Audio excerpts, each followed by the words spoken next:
you all, both our committees worked on drug pricing, and in the Energy and Commerce Committee, we actually had a vote on that provision in the bill, and it tied. And in this case, the tie doesn't go to the runner. the tie meant that the amendment or that provision was not reported out of our committee. But then the Ways and Means Committee did report it, and then we heard it in the Budget Committee. So I think it is still in the base legislation. Is that correct? We haven't given up on it. I think that's the more accurate. I wish you would.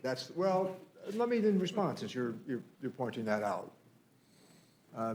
In many meetings. You had 3 Democrats on our committee. 3 Democrats. One in our committee. And hey, that's 4 votes, and you can't lose 4 votes when this thing comes to the floor. Well, can I point that out to you? I'm suggesting if we come up with a reasonable plan on this, and there's still some time to go on it. But let me say something in the conversations I've had with the industry. There's no state that's more dependent upon research and development than Massachusetts, right? I hear from your Kendall state. Square.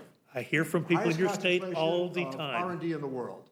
So I've got a strong relationship listening to what they have to say about innovation and creativity, but you got to be able to afford it. And here's what I've said to members of that industry. The worst news they've had in 10 years is Donald Trump criticizing them over drug pricing. And you know what? They've said to me, that's the turning point. Donald Trump took a more vigorous position than members of Congress on the Republican side were willing to take. We're looking for a path of cooperation here, not to kill creativity, not to kill innovation, but to come to grips with the reality that drug pricing is out of hand. In fairness to President Trump, I think he was seeking a solution, and he did move the needle on that. He moved the needle all right. Yeah.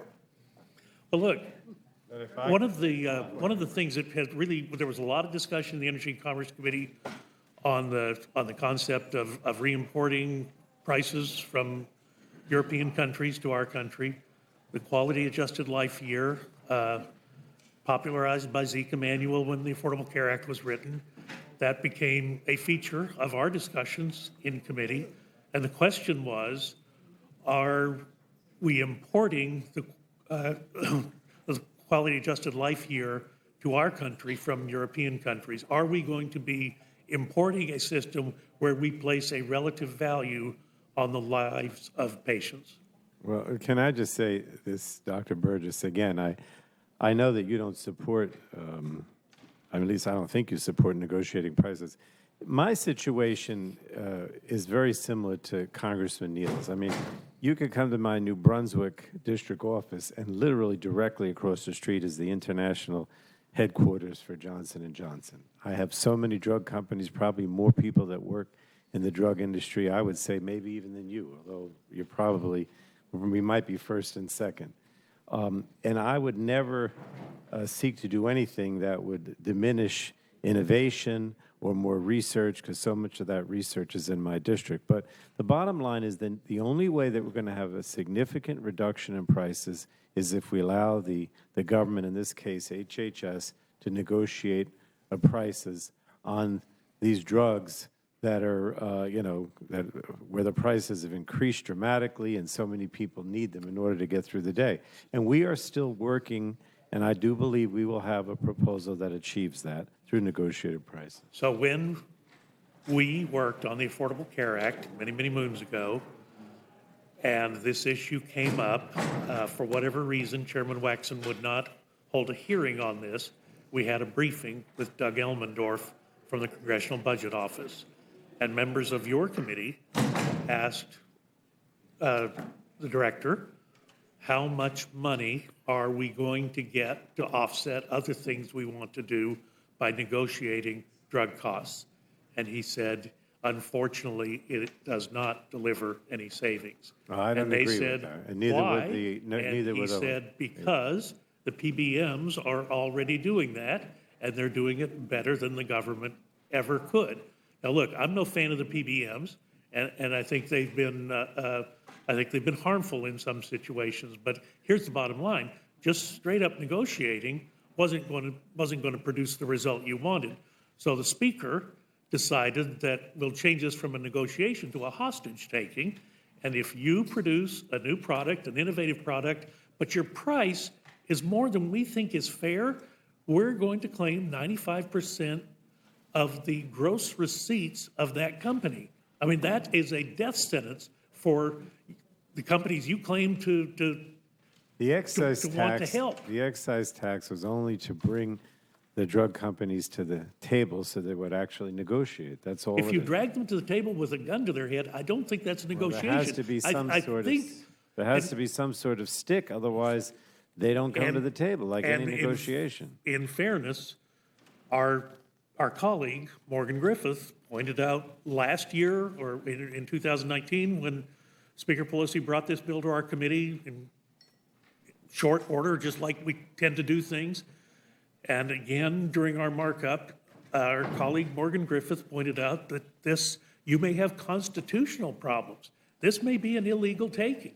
And he studied it more since the H.R. 3 debates in October of 2019, and I think he feels even more strongly about it today. We can let him speak for himself. And he also suggested there may be Eighth Amendment problems with this legislation. So why do we have to continue to do this way when there are other alternatives? H.R. 19, we offered H.R. 19 last Congress. 17 or 18 provisions in H.R. 19 were signed into law, bipartisan provisions. The Purple Book, now online. The Orange Book, now online. So people who want to make generic drugs can have access to the information they need to provide those. But you can't, look. Scott whether it's Gottlieb, methane let me or- finish this thought. Yeah, sure. Scott Gottlieb, the administrator of the Food and Drug Administration, I forget the actual numbers, but he approved more generic drugs in his short time at the FDA than really anyone had ever seen before. And that had the effect of bringing down overall drug prices in the 2 years that Dr. Gottlieb was the head of the FDA. Those are the types of programs that we should be looking at. Why do we fight over something that is either not achievable or is going to be unconstitutional, that is going to drive innovation away from our country? I don't know why we would do that. But at the same time, that seems to be the determination of the Speaker of the House of Representatives. I'm ready to hear your answer, but I'm certainly not ready to accept it. Okay. Look, we don't agree, obviously, on a lot of this. But the bottom line is, whether you're talking about methane or you're talking about prescription drugs, if you don't have some kind of stick or enforcement mechanism, I mean, all the efforts to provide additional money, to provide credits, to provide this, sure, it's helpful. I'm not suggesting that. I talked about the carrot and the stick approach with methane. But if you don't have some kind of penalty to the drug company, then they're never going to come to the table. Hey, how about we provide an incentive? Because, You can look, provide an some incentive, of these but not products, without some- Mr. Chairman, We're never going to they're agree. a gift. They're a gift. Everyone is not going Savaldi- to necessarily respond to say, okay, I want to negotiate, and they'll say, oh, sure, I'll be glad to sit down with you. And then if they don't, what do? You have to have some kind of penalty. You have to have some kind of a stick. I know you want the government to control things, but as I've told people over and over again in our committee, if you don't understand the difference between Sovaldi and Daraprim, The you're going to problem get is this you just answer wanna- wrong you just wanna every say, single I'm going to give you time. money, and I'll have an incentive, and then you'll do it. But it doesn't work that way. Look, No, as what far as happened, I'm a what big happened with the supporter- cure for, please, big supporter of we're bothering the clerk. Let me say this. but you We have a let me cure respond. for a disease that did not even exist 40 years ago, hepatitis C. We've got a cure. That's a gift from the Almighty. And now the cost was really high. Now it has fallen because why? Not because of generics. Dr. Burgess, the cost of prescription drugs went skyrocketed in the last few years, even with the COVID. There's no way that this is going to happen without the government playing some role Well, to I disagree. negotiate the prices. And I have offered approaches to look at what we're doing with the rebate structure. Why don't we make insulin available either at no cost or the rebate paid to the patient? We are going to have the at- inflation rebate. That'll be part of this as well. Yeah. There will be some of the things that you're talking about, and there will be more research, but you have to have negotiation. Okay, I'm but a here's- big supporter, let me just say one more thing. I'm a big supporter of generics. I totally agree that generics have the ability to bring down prices, but what we've had is the drug companies continue to find some way to continue their exclusive period. way beyond the initial 5 years for molecular or 12 years for biochemicals. Some of these drugs have been out there for 20 years.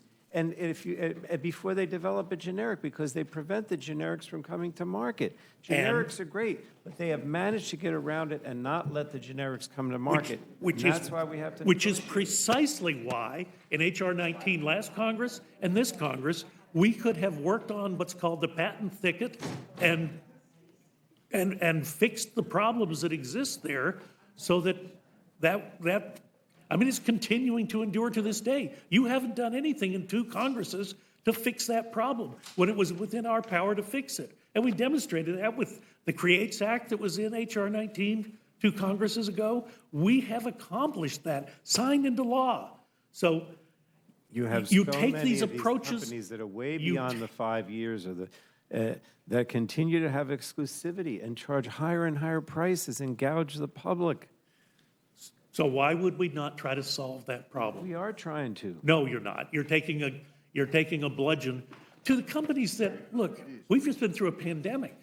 Yeah. Aren't we grateful that In the Merck pandemic, now? some of them raised the prices 300% during the pandemic. That's not true. Oh, it is. I can show them to you. Anyway, I don't know how long you want to go on. Well, here's the point I was trying to make at the beginning of this. The quality adjusted life year is not something that we should be importing into this country. People are not willing to accept the fact that we put a price on someone's life versus someone else's life. This patient is worth more than that patient. This patient is older than that patient, so we're going to pay for the drug for this patient and not for the other patient. This patient is disabled, so we're not going to pay for that drug for that patient. That's what the quality adjusted life year does. And we have re-imported that in your language in H.R. 3. And it's not acceptable to people. It's not exactly H.R. 3 what you're going to have, but it's the principle of negotiating the price has to be the key part of this. So let me ask you one other question. The federal Medicaid language that you had in the bill that we had in committee, did that survive? No, it has not. Basically, as what the Congressman McMorris Rogers said, is we had a 3 or so many years where the Medicaid expansion states, the red states like Texas, hadn't expanded, that we were going to put those people in the ACA so they could have the subsidy that you have for those that are already getting the ACA subsidy. And then after that, we were going to have a federal Medicaid program that they could tap into. The federal Medicaid program is out. So you would We still have the subsidy for those people for the next 3 or 4 years, whatever it is, so that if you're in Texas and you're in that expansion population, you can sign up for the ACA and you'll get the same subsidy that you get for all the other people that are in. Is the intention to bring back the federal Medicaid program?